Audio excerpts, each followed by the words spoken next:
Good morning students, welcome back in e-learning videos of physics. In earlier lecture, we have to see the topic wave theory of light, but today we are going to see one new chapter, magnetism. Right? We have to see the basic about the magnetism. तर बघा याच्या अगोदरच्या लेक्चरमध्ये आपण काय बघितलं होतं तर वेव्ह थिअरी ऑफ लाईट हा टॉपिक बघितला होता. याची पूर्ण रिव्हिजन आपण घेतलेली होती आणि याच्यावरती काही एक्झाम्पल्स कसे येतात किंवा कसे सॉल्व केले जातात त्याच्याबद्दल आपण माहिती सांगितली होती आणि काही एक्झाम्पल आपण सॉल्व केले होते. परंतु आजच्या लेक्चरमध्ये आपण काय बघणार आहे मॅग्नेटिझम हा टॉपिक जो तुमच्या ट्वेल्थला होता आणि याच्यावरचे काही बेसिक क्वेश्चन्स जे 100% विचारले जाऊ शकतात असे क्वेश्चन आपण काय करतो याच्यावरती कन्सिडर करतो. तर first question what is mean by magnetism. आता तुम्ही डिफाइन करू शकता what is mean by magnetism. The attractive property of a magnet is called as a magnetism. But first question is what is mean by magnetism? What is mean by magnetism? Magnetism is the attractive property of a magnet. हे काय आहे simple आहे. तर magnetism हा word मॅग्नेटाइट तुम्हाला माहित असेल ओरे आहे हा मॅग्नेटाइट Fe2O4 जो मॅग्नेटाइट आहे Fe2O4 याच्यापासून काय झालेला आहे तयार झालेला आहे मॅग्नेट आहे तो. आता याच्यामध्ये याची टेंडन्सी असते हा जो मटेरियल आहे याची टेंडन्सी असते की आयर्नचे जे स्मॉल पार्टिकल्स आहेत ते स्वतःकडे काय करायचे अट्रॅक्ट करायची प्रॉपर्टी कशामध्ये असते Fe2O4 मध्ये असते. आणि मग जर आपण मॅग्नेटिझम जर कन्सिडर केला तर याला आपल्याला माहिती आहे की अट्रॅक्टिव्ह प्रॉपर्टी आहे बट याचा ओरिजिन काय असेल origin of the magnetism. Origin of the magnetism. आता काय असेल origin of the magnetism तर सिंपल आहे मूविंग चार्जेस बघा moving charges are the origin of magnetism. आपण काय म्हणतो बघा the moving charges are the origin of magnetism. म्हणजेच काय when you consider any one conductor we have to apply external field on it. At that time electric field is generated inside the conductor and magnetic field is generated outside the conductor. म्हणजेच काय जर एखाद्या conductor मधून charges move झाले तर त्या conductor मध्ये कुठली फील्ड तयार होईल इलेक्ट्रिक फील्ड तयार होईल आणि कंडक्टरच्या आउटसाइडला कुठली फील्ड तयार होईल मॅग्नेटिक फील्ड तयार होईल. अकॉर्डिंग टू ओरियस स्टेट बघा मी काय सांगतोय अकॉर्डिंग टू ओरियस स्टेट मूव्हिंग चार्जेस हे काय असतील मॅग्नेटिझमचे ओरिजिन असतील. आणि आपल्याला माहिती आहे की मॅग्नेटिझम किंवा मॅग्नेट हा नेहमी कसा एक्झिस्ट असतोय डायपोल मध्ये एक्झिस्ट असतोय. Magnetic monopole does not exist. Magnetic monopole काय म्हणतो आपण magnetic monopole means single pole. मॅग्नेटला कधीही सिंगल पोल असत नाही. The magnet is always exist in dipole, not exist in single pole. बरोबर. तर अशा प्रकारे आपण काय बघितलं what is meant by magnetism. The attractive property of magnet is called as magnetism. Magnetism is obtained from its magnetic material magnetite Fe2O4. Then next one, what is the origin of magnetism? The origin of magnetism is moving charges. Moving charges are the origin of magnetism according to the Fourier state. म्हणजे Fourier स्टेटच्या म्हणण्यानुसार moving charges हे मॅग्नेटिझमचे काय असतील origin असतील. पण त्यानंतर magnetic dipole exist असेल का नाही तर या युनिव्हर्स मध्ये मॅग्नेटिक डायपोल एक्झिस्ट असणार नाही. तर नेहमी काय असत असेल मॅग्नेटिक मोनोपोल एक्झिस्ट असणार नाही तर नेहमी काय प्रेझेंट असेल मॅग्नेटिक डायपोल प्रेझेंट असेल. बरोबर का. युनिव्हर्स मध्ये ऑलवेज काय प्रेझेंट असणार आहे मॅग्नेटिक डायपोल प्रेझेंट असेल मॅग्नेटिक मोनोपोल एक्झिस्ट असणार नाही. तर पुढची एक प्रॉपर्टी आपण समजू शकतो when you have to consider a magnet and when this magnet is freely suspended in air किंवा एखादा मॅग्नेट तुम्ही कन्सिडर केला समजा हा काय आहे रिजिड सपोर्ट आहे आणि रिजिड सपोर्टला जर तुम्ही हा मॅग्नेट फ्रीली सस्पेंडेड केला फ्री स्पेस मध्ये फ्रीली सस्पेंड केला फ्री स्पेस मध्ये तर हा ऑलवेज कसा सेटअप होतोय नॉर्थ साऊथ डायरेक्शनला. कसा सेटअप होतोय नॉर्थ टू साऊथ डायरेक्शनला. बरोबर का. म्हणजे दक्षिण उत्तर हा काय करतोय स्थिर राहतोय. केव्हा जर तुम्ही याला फ्री स्पेस मध्ये सस्पेंड केला तर, राईट. त्यानंतर पुढचा आपण सांगू शकतोय की या मॅग्नेटला, एखादा मॅग्नेट तुम्ही कन्सिडर केला तर या मॅग्नेटला तुम्ही नंबर ऑफ पीसेस मध्ये कट केला. समजा हा मॅग्नेट आहे, त्याला आपण नंबर ऑफ पीसेस मध्ये जर कट केलं तरी सुद्धा तो कशामध्ये एक्झिस्ट असेल, मॅग्नेटिक डायपोल मध्येच एक्झिस्ट असेल, अशी याची एक प्रॉपर्टी आहे. त्यामुळं हा केव्हाही मॅग्नेटिक मोनोपोल मध्ये एक्झिस्ट असणार नाही, तर हा नेहमी कसा असेल, मॅग्नेटिक डायपोल मध्ये एक्झिस्ट असेल. बरोबर. तर हे आपण पुढे इंट्रोडक्शन बघितलं मॅग्नेटिझम बद्दल. तर आपल्याला माहिती आहे when you see the topic magnetic effect of electric current 11 मध्ये आपण शिकलोय. जर magnetic effect of electric current शिकताना we have to consider, आपल्याला काय कन्सिडर करायचं आहे, मॅग्नेटिक इंडक्शन P. बघा काय कन्सिडर करायचं आहे, समजा एखादा सर्क्युलर वायर जर आपण कन्सिडर केली, समजा सर्क्युलर वायर असेल, बरोबर, याचा सेंटर जर O असेल, बरोबर का, तर सेंटर पासून एक सरळ डिस्टन्स वरती जर एखादा P हा पॉइंट मी कन्सिडर केला, मी काय म्हणतोय, मी काय कन्सिडर केले, सर्क्युलर कॉइल कन्सिडर केली कंडक्टरची, यामधून मी करंट फ्लो करणार आहे, त्यामुळे याच्या आउटसाइड काय प्रोड्यूस होणार आहे, मॅग्नेटिक फील्ड प्रोड्यूस होणार आहे.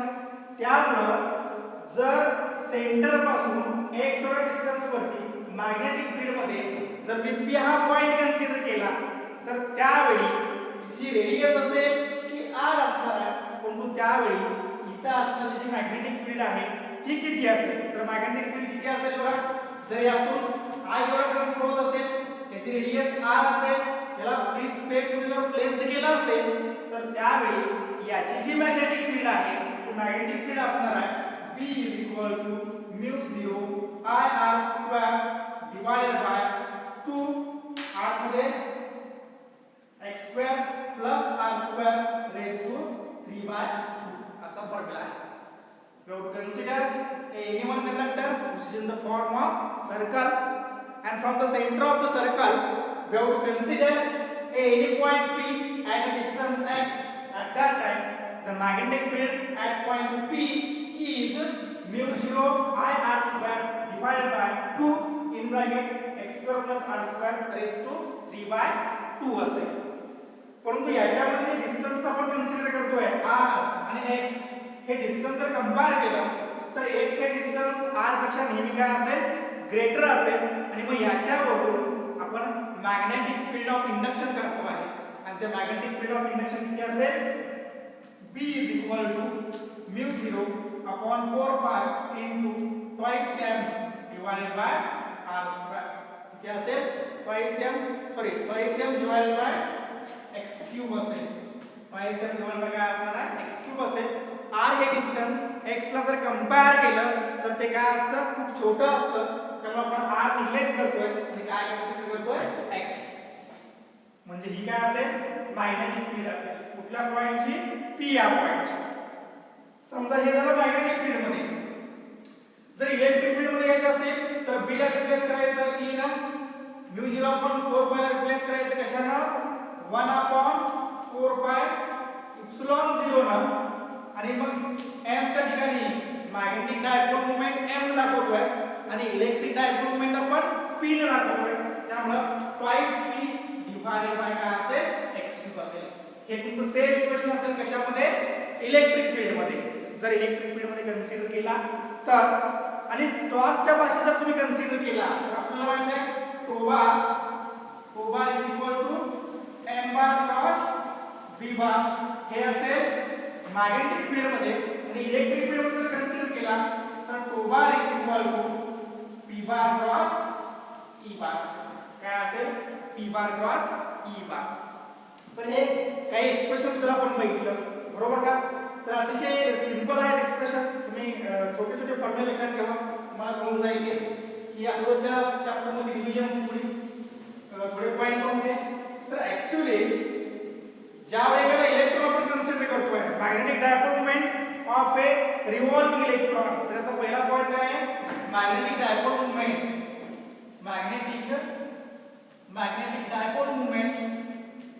Magnetic dipole moment of revolving electron, magnetic dipole moment of म्हणजे आपण सिंगली काय कन्सिडर केले, एक इलेक्ट्रॉन कन्सिडर केला आहे आणि हा इलेक्ट्रॉन कसा मूव्ह होतोय, when you consider any one electron having charge E with mass m which is revolving around the nucleus in a circular orbit. एक इलेक्ट्रॉन आपण कन्सिडर केला ज्याचा मास m आहे, ज्याच्यावरती चार्ज -e आहे, ज्याचा सेंटर O आहे, असा इलेक्ट्रॉन काय करतोय तर त्याच्या न्यूक्लियस भोवती काय होतोय, सर्क्युलर ऑर्बिट मध्ये रिव्हॉल्व होतोय. त्यावेळी त्याचं जे अँग्युलर मोमेंटम असणार आहे ते काय असेल, L mvr असेल. हे सिंपली आपल्याला माहिती आहे.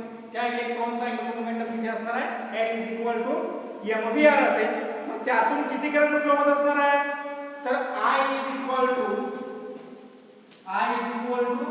ev upon 2πr एवढा करंट त्यातून काय होतोय, फ्लो होतोय. आणि त्याच्यानंतर आपल्याला काढायचं आहे काय, मॅग्नेटिक डायपोल मोमेंट.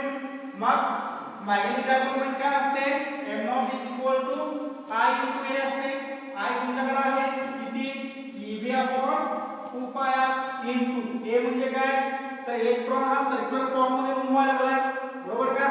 त्यामुळे सर्क्युलर फॉर्म मध्ये मूव्ह होत असेल तर सर्कलचा एरिया काय असतोय, πr², बरोबर का. हे पाय हा r इथला कॅन्सल होईल आणि तुम्हाला सिंपल मिळेल EVR/2. याची मॅग्नेटिक डायपोल मोमेंट काय असेल, EVR/2 असेल. ही झाली मॅग्नेटिक डायपोल मोमेंट. परंतु जर आपल्याला रिलेशन काढायचं असेल गायरोमॅटिक रेशोचं, आता गायरोमॅटिक रेशो म्हणजे काय असतोय, तर मॅग्नेटिक डायपोल मोमेंट और युनिट अँग्युलर मोमेंटम या दोघांचा रेशो म्हणजे काय असतोय, गायरोमॅग्नेटिक रेशो. एक रिलेशन आहे त्यांचं ते आपण बघणार आहे, गायरोमॅग्नेटिक रेशो, बरोबर. काय गायरोमॅग्नेटिक रेशो, बघ आपण काय बघतोय, gyromagnetic ratio, gyromagnetic ratio, gyromagnetic ratio. आता गायरोमॅग्नेटिक रेशो बघताना हा रेशो आहे dipole moment, magnetic dipole moment per unit angular momentum. या दोघांचा हा काय आहे, रेशो आहे. Magnetic dipole moment per unit angular momentum म्हणजेच काय, E divided by twice me is equal to, या सगळ्यांच्या व्हॅल्यू टाकल्यानंतर आपल्याला आन्सर मिळतंय 8.8 × 10⁻10, 8.8 × 10⁻10 कूलॉम पर केजी.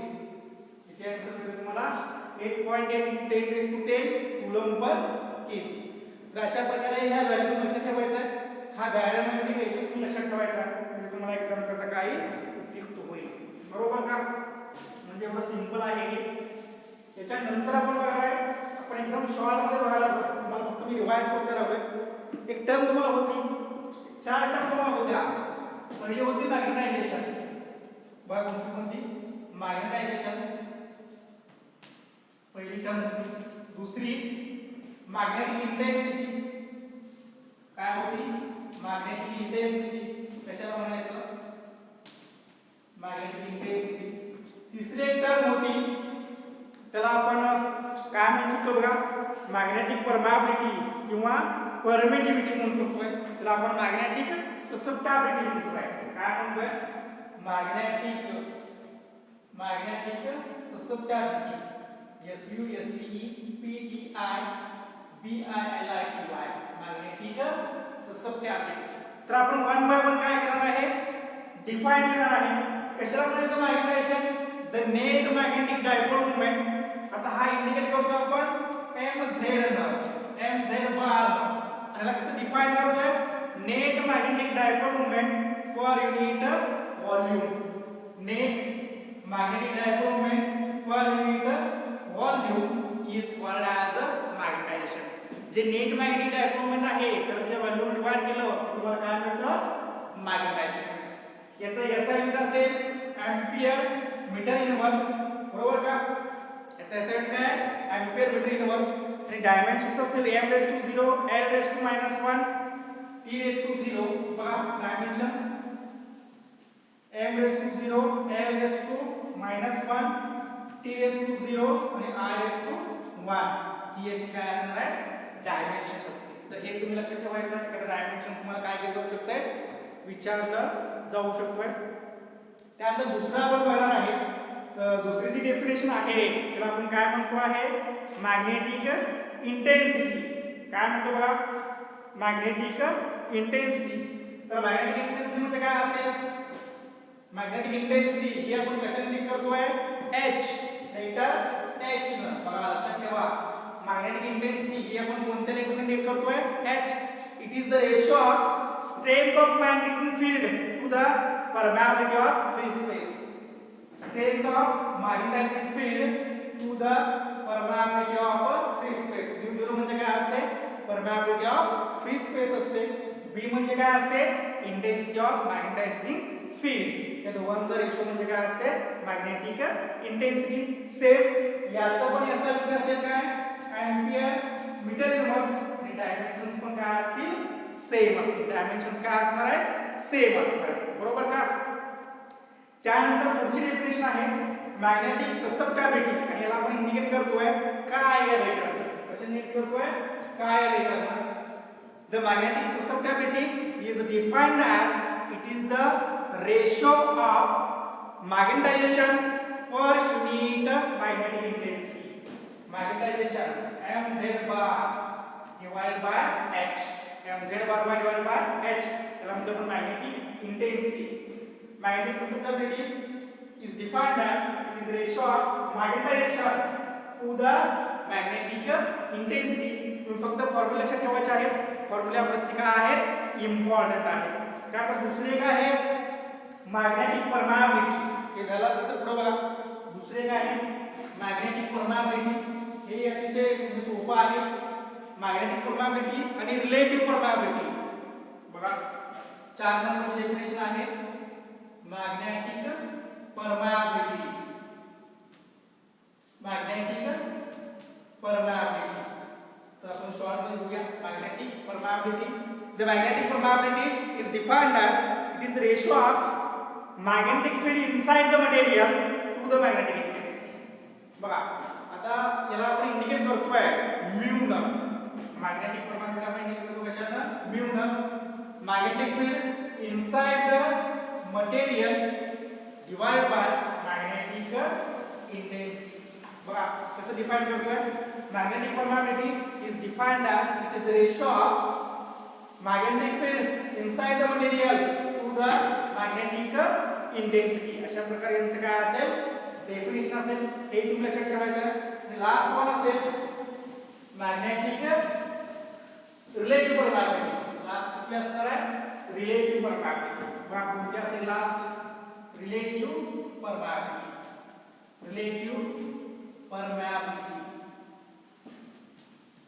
Relative permeability. त्याला आपण म्यू आर म्हणतोय. आणि दोघांचा रेशो घेतला, कुणाचा, दोघांचा म्हणजे mu divide by mu naught. Mu r is equal to काय असतोय, mu divided by mu naught. Mu म्हणजे काय, मॅग्नेटिक परमेबिलिटी. म्यू 0 म्हणजे काय, परमेबिलिटी ऑफ फ्री स्पेस. बरोबर का. म्यू म्हणजे काय, मॅग्नेटिक परमेबिलिटी. म्यू 0 म्हणजे काय, परमेबिलिटी ऑफ फ्री स्पेस. अशा प्रकारे आपण एक 4 डेफिनेशन्स भेटलेले आहेत की ज्या तुम्हाला लक्षात ठेवायचे आहेत. याच्यावर तुम्हाला एखादा प्रॉब्लेम विचारला जाऊ शकतो. बरोबर का. याच्यानंतर असणार आहे क्युरीज लॉ. काय बघा आपण नंतर, queries law. Queries law, queries law. आता क्युरीज लॉ काय असेल, the magnetisation of A paramagnetic sample is directly proportional to the external magnetic field and inversely proportional to the absolute temperature. बघा magnetization of a paramagnetic sample is directly proportional to the external magnetic field and inversely proportional to the absolute temperature. बरोबर. त्यानंतर हे sign जर remove केलं तर तुम्हाला काय मिळतं, mz bar is equal to c into b external divided by t. c म्हणजे असेल क्युरीज कॉन्स्टंट. c म्हणजे काय असेल, यामध्ये क्युरीज कॉन्स्टंट असेल. बरोबर का. c म्हणजे काय असणार आहे, क्युरीज कॉन्स्टंट असेल. लक्षात ठेवा. आता आपण काय काय बघितलं बघा. स्टार्टिंगला आपण मॅग्नेटिझम म्हणजे काय बघितलं, त्याच्यानंतर काही डेफिनेशन्स बघितला, त्याच्यानंतर क्युरीज लॉ बघितला आणि याच्यानंतर आपण बघणार आहे magnetisation calculation of A ferromagnetic material with the help of Roland ring. कसं बघतोय? बाय युजिंग रोलँड रिंग बघणार आहे आणि मग याचा यूज करून आपण काय करतोय? सॉल्व आउट करतोय. आता रोलँड रिंग काय असेल हे आपल्याला बऱ्यापैकी माहित आहे, त्यामुळे आपण काय करणार आहे ते एक्सप्लेन करणार आहे. आता रोलँड रिंग म्हणजे काय असणार आहे बघा, की याच्यामध्ये काही मटेरियल्स असतात. जर आपण कन्सिडर केलं तर अशा प्रकारची डायग्राम आहे. याच्यामध्ये जे मटेरियल आहे ते आतमध्ये काय केलं जातं? बाउंड केलं त्याच्यावरती असं. त्याच्यावरती काय केलं जातं? हे बाउंड. आणि मग दोन कंडिशन्स आपण सॉल्व करतोय. एकदा आयर्न कोर प्रेझेंट असताना आणि एकदा आयर्न कोर प्रेझेंट नसताना. म्हणजे जे रोलँडची रिंग आहे त्याचे एक्सप्रेशन काढताना दोन प्रकारे आपण काढू शकतोय. तर पहिल्यांदा एकदा काढायचं केव्हा? एकदा आयर्न कोर प्रेझेंट असताना आणि दुसऱ्यांदा आयर्न कोर प्रेझेंट नसताना. आणि मग दोघांचं नंतर काय घ्यायचं? कॉम्बिनेशन घ्यायचं आणि मग ते काय करायचं? सॉल्व करायचं. आता आयर्न कोर प्रेझेंट असताना रोलँड रिंगचे इक्वेशन काय असणार बघा? B = B0 plus Bm. Roland ring, Roland ring, Roland ring. बरोबर का? याचा यूज करून आपण काय करतोय? मॅग्नेटाइज करतोय. याचा यूज करून आपण काय करतोय? मॅग्नेटायझेशन. तर त्या याच्यामध्ये त्या मटेरियल मध्ये एक आयर्न कोर असते आणि ही आयर्न कोर काही वेळा प्रेझेंट असते, काही वेळा काय असते? ॲब्सेंट असते.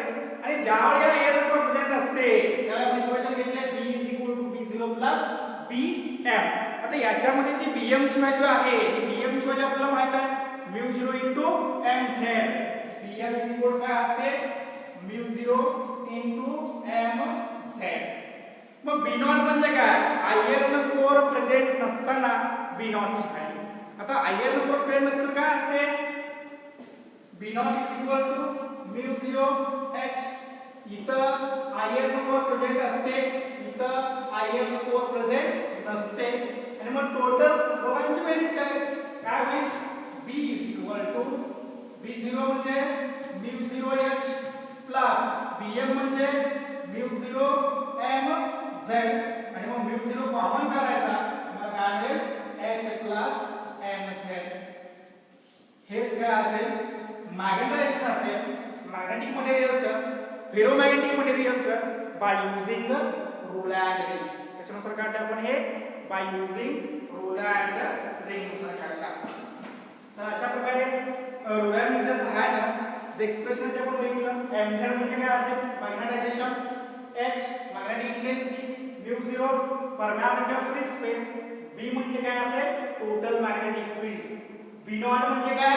when iron core was not present in rolled ring. Bm म्हणजे काय? ज्यावेळी आयर्न कोर प्रेझेंट असेल त्यावेळेचं काय असणार आहे ते इक्वेशन असणार आहे. बरोबर का? मग याच्यानंतर हे झालं रोलँड रिंगचं, रोलँड रिंग. बरोबर.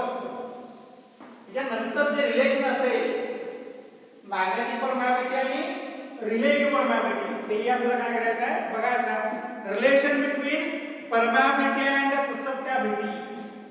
बघा, relation between permeability and susceptibility. ह्या दोघांमध्ये आपल्याला काय बघायचं आहे?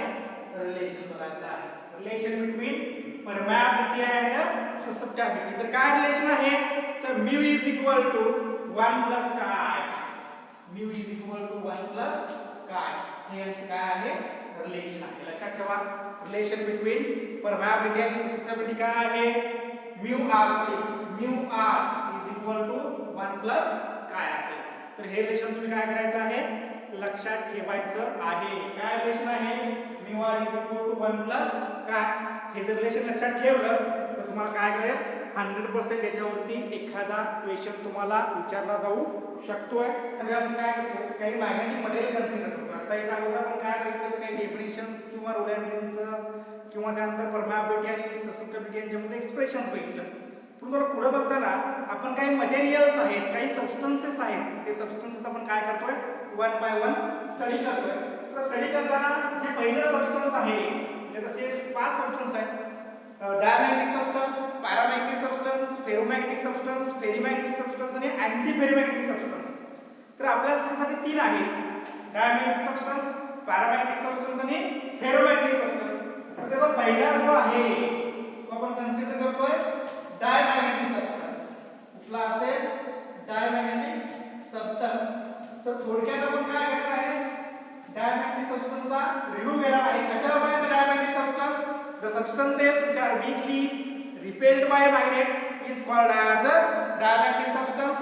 बघा, जे सबस्टन्स वीकली रिपेल होतात अशा सबस्टन्सना आपण काय म्हणतोय? डायमॅग्नेटिक सबस्टन्स म्हणतोय. त्यानंतर डायमॅग्नेटिक सबस्टन्सची जी मॅग्नेटिक डायपोल मोमेंट आहे, रिझल्टिंग मॅग्नेटिक डायपोल मोमेंट ही काय असते? 0 असते, राईट. त्यानंतर डायमॅग्नेटिक सबस्टन्स जे आहेत यांची जी मॅग्नेटिक ससेप्टिबिलिटी आहे ही काय असते? निगेटिव्ह असते. अशा काही मेन प्रॉपर्टी आपण त्यामध्ये बघणार आहे. तर पहिल्यांदा आपण काय म्हणलं, the substances which are weakly repelled by magnet is called as diamagnetic substances. In case of diamagnetic substances, the resultant magnetic dipole moment is 0. त्यानंतर magnetic susceptibility is negative. त्यानंतर काही प्रॉपर्टी आपण बघणार आहे. समजा डायमॅग्नेटिक सबस्टन्स आपण काय consider केला? एखादा रॉड कन्सिडर केला आणि हा रॉड फील्ड सस्पेंड केला युनिफॉर्म मॅग्नेटिक फील्ड मध्ये, तर त्यावेळी त्या रॉडची जी लेंथ आहे ती लेंथ डायरेक्शन ऑफ मॅग्नेटिक फील्डला कशी असेल? परपेंडिक्युलर असेल. बघा याच्यावर आपण काय बघितलं की हा वीकली रिपेल्ड बाय मॅग्नेट आहे. त्यानंतर याचे मॅग्नेटिक डायपोल मोमेंट काय आहे? 0 आहे. त्यानंतर तिसरं, त्याची ससेप्टिबिलिटी काय आहे? निगेटिव्ह आहे. त्यानंतर डायमॅग्नेटिक मटेरियलचा जर आपण एखादा रॉड घेतला आणि या रॉडला फ्रीली सस्पेंड केला आपण युनिफॉर्म मॅग्नेटिक फील्ड मध्ये, तर त्या रॉडची जी लेंथ आहे ती डायरेक्शन ऑफ मॅग्नेटिक फील्डला काय असेल? परपेंडिक्युलर असेल. त्यानंतर दुसरं आपण काय कन्सिडर केलं की जे मटेरियल कन्सिडर केलं डायमॅग्नेटिक मटेरियल, आणि हे जे मटेरियल आहे डायमॅग्नेटिक मटेरियल हे non uniform external magnetic field मध्ये आपण काय केलं? प्लेस्ड केलं. तर हे कसं मूव्ह होतं? हे मूव्ह होतं, it moves from stronger part of the field to the weaker part of the field. बघा काय कन्सिडर केलं आपण? डायमॅग्नेटिक मटेरियल कन्सिडर केलं आणि हे diamagnetic material non uniform magnetic field मध्ये काय केलं? प्लेस्ड केलं. त्यावेळी त्या फील्डच्या स्ट्रॉंगर पार्ट पासून वीकर पार्ट कडे हे काय होतं? सबस्टन्स मूव्ह होतो. त्यानंतर in the absence of magnetic field जर डायमॅग्नेटिक सबस्टन्सला आपण केप केलं तर याची मॅग्नेटिक डायपोल मोमेंट काय असते? 0 असते. त्यानंतर एक वॉच ग्लास घेतला. बघा वॉच ग्लास, तुम्हाला माहिती आहे वॉच ग्लास, आणि या वॉच ग्लास मध्ये आपण काय कन्सिडर केलं? डायमॅग्नेटिक मटेरियल कन्सिडर केलं आणि त्याच्यानंतर या वॉच ग्लासला दोन डिसिमिलर पोल्स मध्ये जर आपण प्लेस केलं, बघा आपण काय म्हणतो? एक वॉच ग्लास घ्यायचा, वॉच ग्लास, आणि त्या वॉच ग्लास मध्ये आपण काय घ्यायचं? डायमॅग्नेटिक मटेरियल किंवा लिक्विड घ्यायचं आणि मग या लिक्विडला त्या म्हणजे त्या वॉच ग्लासला लिक्विड सगळं आपण कुठे ठेवायचं?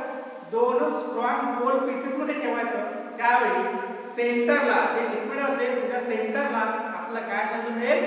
डिप्रेशन झालेलं मिळेल, बरोबर का? म्हणजे डिक्रीज झालेलं मिळेल. ही एक याची प्रॉपर्टी आहे. त्यानंतर दुसरी एक प्रॉपर्टी आपण कन्सिडर करू शकतोय, a magnetic field is applied to a diamagnetic liquid in one arm of U2. बघा एक U आकाराची ट्यूब जर आपण कन्सिडर केली आणि त्याच्यामध्ये आपण काय प्लेस करायचं? डायमॅग्नेटिक लिक्विड प्लेस करायचं आणि त्या U ट्यूबला जर तुम्ही युनिफॉर्म मॅग्नेटिक फील्ड मध्ये किंवा दोन स्ट्रॉंग पोल पीसेस मध्ये ठेवलं तर काय होतं? त्याची जी लिक्विड लेवल आहे ती काय झाली मिळेल? तुम्हाला लोअर झालेली मिळेल. बघा त्यानंतर दुसरे काय आहे? डायमॅग्नेटिक गॅस घ्यायचा आणि हा जो डायमॅग्नेटिक गॅस आहे हा प्लेस्ड करायचा कुठं? दोन स्ट्रॉंग पोल पीसेस मध्ये. त्यावेळी तो जो गॅस आहे हा स्प्रेड होतोय right angle to the magnetic field. तर अशा काही याच्या प्रॉपर्टीज आहेत. त्यानंतर दुसरे एक आहे पॅरामॅग्नेटिक मटेरियल. आपण काय बोलतोय? Paramagnetic substance. पॅरामॅग्नेटिक सबस्टन्स कशाला म्हणायचं? Paramagnetic substance, the substance which is weakly attracted by magnet is called as a paramagnetic substance. The substance which is weakly attracted by a magnet is called as a paramagnetic substance.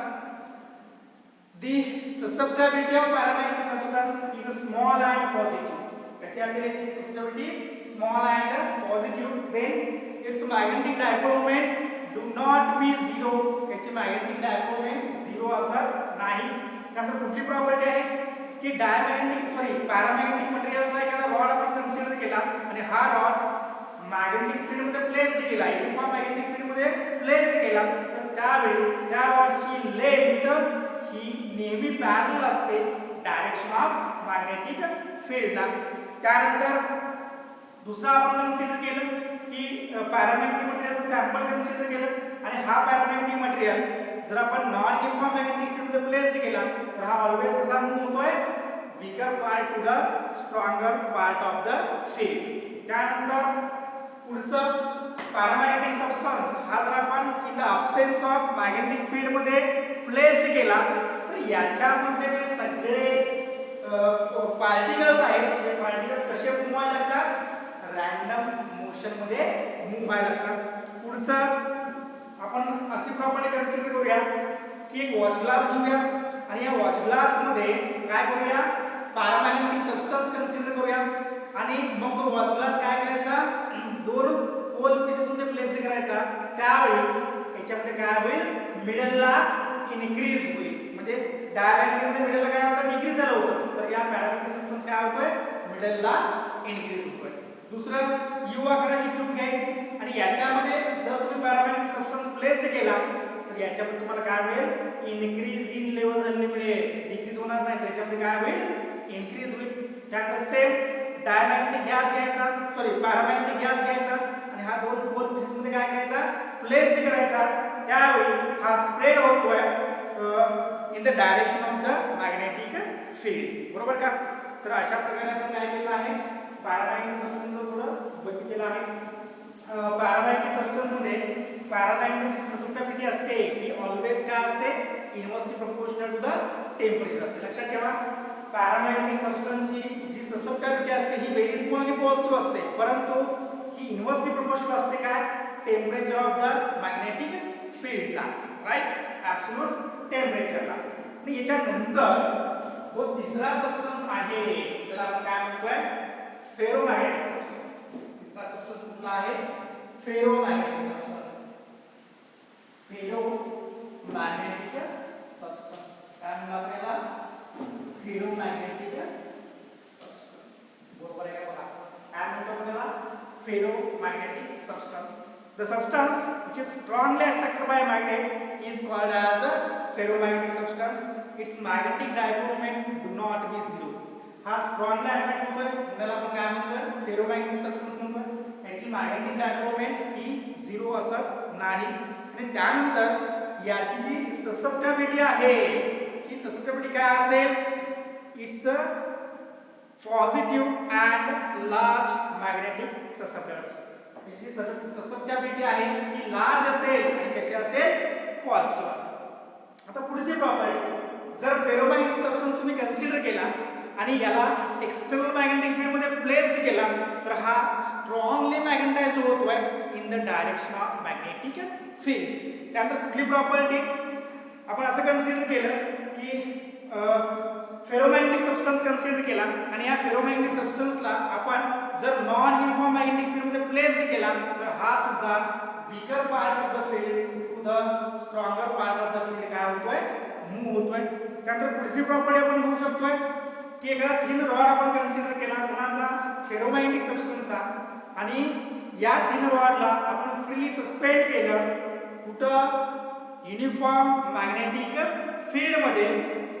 मग काय होतं, जर uniform magnetic field मध्ये placed केलं तर त्यावेळी हा काय होतोय, पॅरलल मूव्ह होतोय in the direction of magnetic field. किंवा त्याची जी लेंथ आहे त्या रॉडची लेंथ ही कशी असते, parallel to the direction of magnetic field. Nickel असेल, कोबाल्ट असेल, त्यानंतर गॅडोलिनियम असेल, ही जी एक्झाम्पल्स आहेत सगळे अलॉयज ही कशाची एक्झाम्पल्स आहेत, फेरोमॅग्नेटिक सबस्टन्सची एक्झाम्पल्स आहेत. त्यानंतर सिल्वर असेल, लेड असेल, सिलिकॉन असेल, अँटिमनी असेल, कॉपर असेल, गोल्ड असेल, ही सगळे एक्झाम्पल्स आहेत डायमॅग्नेटिक सबस्टन्सची. आणि त्याच्यानंतर तुम्ही ॲल्युमिनियम, मॅग्नेशियम, क्रोमियम, प्लॅटिनियम जर कन्सिडर केला तर ही सगळी एक्झाम्पल असतात कशाची, पॅरामॅग्नेटिक सॅम्पल्स, बरोबर का? तर हे तुम्ही काय करायचं आहे, लक्षात ठेवायचं आहे. याच्यानंतर डोमेन थेरी म्हणून आहे. डोमेन थेरी म्हणजे ferromagnetic substance on the basis of domain theory. तर डोमेन थेरी मध्ये काय होतं बघा, की आपण हे डायग्राम कन्सिडर करून घेऊ. डोमेन थेरी या 3 डायग्राम आपण काय करू शकतोय, डोमेन थेरी सहज एक्सप्लेन करू शकतोय. या 3 डायग्राम वरून डोमेन थेरी आपण काय करू शकतोय, सहज एक्सप्लेन करू शकतोय. बघा डोमेन थेरी आपण कसं एक्सप्लेन करतोय, in the absence of magnetic field. इथं मॅग्नेटिक फील्ड काय आहे, अब्सेंट आहे. जर मॅग्नेटिक फील्ड या केसमध्ये अब्सेंट असेल तर सगळे मॉलिक्युल्स कसे मूव्ह होतात, ऑल पॉसिबल. सगळे मॉलिक्युल्स काय करतात, ऑल पॉसिबल डायरेक्शनला मूव्ह होतात, बरोबर का? बघा in the absence of magnetic field सगळे जे मॉलिक्युल्स मूव्ह व्हायला लागले ते कसं मूव्ह व्हायला लागले, रॅन्डम मोशनला किंवा ऑल पॉसिबल डायरेक्शनला हे सगळे पार्टिकल्स मूव्ह व्हायला लागले. समजा याच्यावरती जर आपण वीक मॅग्नेटिक फील्ड अप्लाय केली, याच्यामध्ये आपण काय करायची, वीक मॅग्नेटिक फील्ड अप्लाय करायची, त्यावेळी यातले काही पार्टिकल्स, काही इलेक्ट्रॉन्स, काही substances in the direction of magnetic field काय करतात, मूव्ह होतात. ही असेल डायरेक्शन ऑफ मॅग्नेटिक फील्ड. मग याच्यामध्ये काही जे ॲटम्स आहेत ते काय करतात, in the direction of magnetic field move व्हायला लागतात आणि त्याच्यामुळं हा वरचा एरिया काय होतोय, कमी होतोय. म्हणजे डायरेक्शन ऑफ मॅग्नेटिक फील्ड मध्ये मूव्ह होणाऱ्या ॲटमची संख्या काय होत जाते, इन्क्रीज होत जाते आणि जे अपोजिट मूव्ह व्हायला लागले किंवा ऑर्डिनरीला मूव्ह व्हायला लागले त्यांची संख्या काय होत जाते, कमी होत जाते. किंवा वीक मॅग्नेटिक फील्ड अप्लाय केल्यावर. आणि परत याच्यावर जर स्ट्रॉंग मॅग्नेटिक फील्ड अप्लाय केली, या ॲटम्स वरती जर स्ट्रॉंग मॅग्नेटिक फील्ड अप्लाय केली तर सगळेच्या सगळे जे ॲटम्स आहेत ते कसे मूव्ह व्हायला लागतात, in the direction of magnetic field move व्हायला लागतात. याला म्हणतो काय आपण, डोमेन थेरी. हे अतिशय सिंपल पुढे एक्सप्लेन केलं आहे. डोमेन, एक डोमेन म्हणजे काय, तर रिजन असतोय ज्याच्यामध्ये 10⁻11 ॲटम्स प्रेझेंट असतात. 10⁻11 ॲटम्स प्रेझेंट असतात एका डोमेन मध्ये. बघा एका डोमेन मध्ये किती ॲटम्स प्रेझेंट असतात, 10⁻11 ॲटम प्रेझेंट असतात. हे याच्यामध्ये काय केलेलं आहे, एक्सप्लेन केलेलं आहे. त्यानंतर पुढचं एक टेम्परेचर आहे, तर आपण क्युरी टेम्परेचर म्हणतोय. आपण क्युरी लॉ बघितला असेल, बरोबर का? क्युरी लॉ आपण बघितलेला आहे, परंतु आता आपण काय करणार आहे, क्युरी टेम्परेचर. क्युरी टेम्परेचर आता कोणताही सबस्टन्स कन्सिडर केला तर त्याला आपण काय करू शकतोय, हीटिंग करू शकतोय, बरोबर? एखादा सबस्टन्स तुम्ही कन्सिडर केला आणि तुम्ही त्याला हीट करायला लागलाय आणि हीट केल्यानंतर सुद्धा ते सबस्टन्स जे मॉलिक्युल्स आहेत किंवा जे ॲटम्स असतील ते मूव्ह होत नसतील, जर ते आयनिक राहत असतील तर आपण त्याला काय म्हणतोय, डायमॅग्नेटिक सबस्टन्स म्हणतोय, बरोबर का?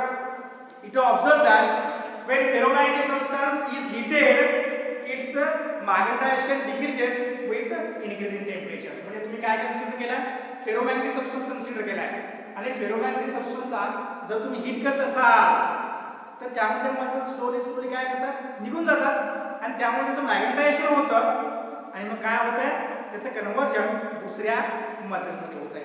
एका पर्टिक्युलर टेम्परेचरला काय होतंय, तर फेरोमॅग्नेटिक सबस्टन्सचं कन्व्हर्जन काय होतंय, पॅरामॅग्नेटिक सबस्टन्सला होत आहे आणि ते जे टेम्परेचर आहे त्याला म्हणायचं काय, Curie temperature. The temperature at which the domain structure is destroyed and ferromagnetic substance is converted into the paramagnetic substance.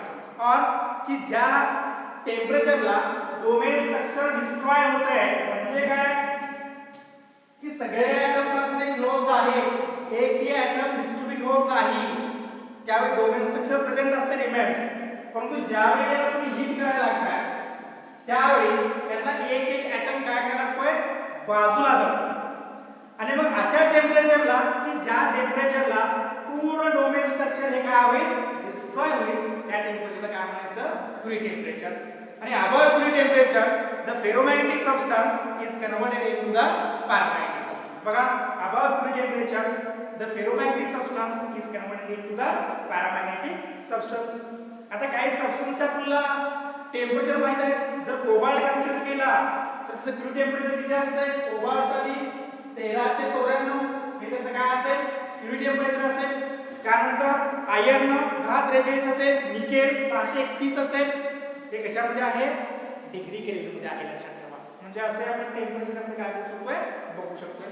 तर अशा प्रकारे टोटल चॅप्टरचा आपण काय केलं आहे रिव्ह्यू केला आहे. तर नेक्स्ट लेक्चर मध्ये आपण काय करणार आहे तर याच्यावरचे डिपेंड्स असलेले काही प्रॉब्लेम आपण काय करणार आहे बघणार आहे.